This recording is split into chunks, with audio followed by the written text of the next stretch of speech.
Bismillahirrahmanirrahim. Assalamualaikum warahmatullahi wabarakatuh. Untuk akhlak hari ini kita tak pelajaran yang pertama iaitu adab bertamu. Ya, di mana kalau kita bertamu ke rumah orang maka ada adab-adabnya. Ya, apa itu sebelum tu kita lihat apa dia kewajipan tetamu dan juga penerima tetamu. Masing-masing ada kewajipannya. Okey, apa dia tetamu? Tetamu ialah orang yang menziarahi orang lain ke rumahnya lah. Ya, contohnya awak datang ke rumah saya ataupun saya datang ke rumah awak. Itu disebut sebagai tetamu. Ya. Jadi dalam menjadi tetamu ada beberapa perkara. Ya, ada beberapa perkara yang perlu kita patuhi. Yang pertama ialah kita kena jaga pandangan mata kita. Jangan bila kita masuk ke rumah yang kita ziarah tu matanya pandang sana pandang sini, ya, tak nak. Kena jaga. Kemudian yang kedua, tidak berhaluat ataupun berdua-duaan. Maknanya di sini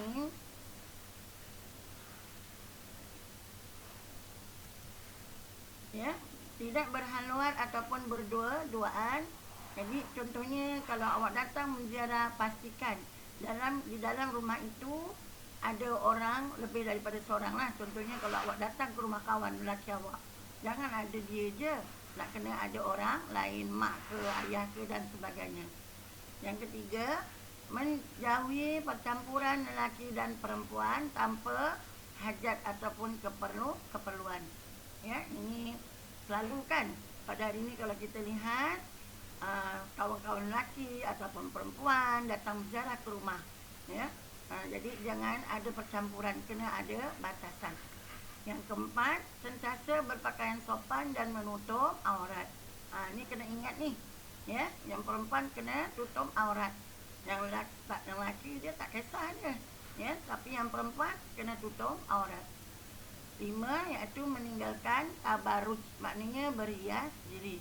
Kalau nak berhias pun jangan terlalu lebih-lebih, ya. Okey. Itu antara perkara-perkara yang perlu dipatuhi oleh tetamu dan penerima tetamu. Okey. Kemudian adab sebagai tetamu. Apakah adab-adab yang perlu kita patuhi semasa kita bertamu ke rumah orang yang kita ziarah ataupun ke rumah siapa-siapa lah yang kita ziarah itu, ya. Yang pertama, kita kena beri salam dahulu. Beri salam kalau kita lebih daripada 3 kali tak dijawab, maka cukuplah. Lepas tu kita baliklah. Ya, jangan sampai kita pusing keliling rumah orang, ya, 3 sampai 4, 5 kali beri salam, ya, tak dijawab, masih lagi beri salam. Ingat, memberi salam terlebih dahulu sebanyak 3 kali, ya. Kemudian yang kedua, tidak meninjau-ninjau. Ni dia tidak meninjau-ninjau dalam rumah tetamu, rumah yang kita ziarah tadi. Ya, pergi ke dapur, ke bilik dan sebagainya, ya. Yang ketiga, memberi khidmat ataupun pertolongan. Maknanya kalau dia tengah sibuk buat kerja ke apa, kita tawarkan diri kita lah, boleh tak kita bantu dan sebagainya. Yang keempat, tidak terlalu lama, ya. Jangan menyebabnya, kalau terlalu lama menyebabkan nanti orang yang kita ziarah itu risau. Mungkin dia nak mandi ke, nak tidur ke, nak berehat dan sebagainya kan. Jadi kalau bertamu tu kena pastikan jangan terlalu lama, patut-patutlah, ya. Yang kelima iaitu menjaga adab ketika berbual. Ni kena jaga ni, ketawa, ya, jangan terbahak-bahak. Yang perempuan jaga. Yang keenam, menjauhi perkara yang menyakiti tuan rumah, seperti membuat kekotoran, kerosakan, bising dan sebagainya.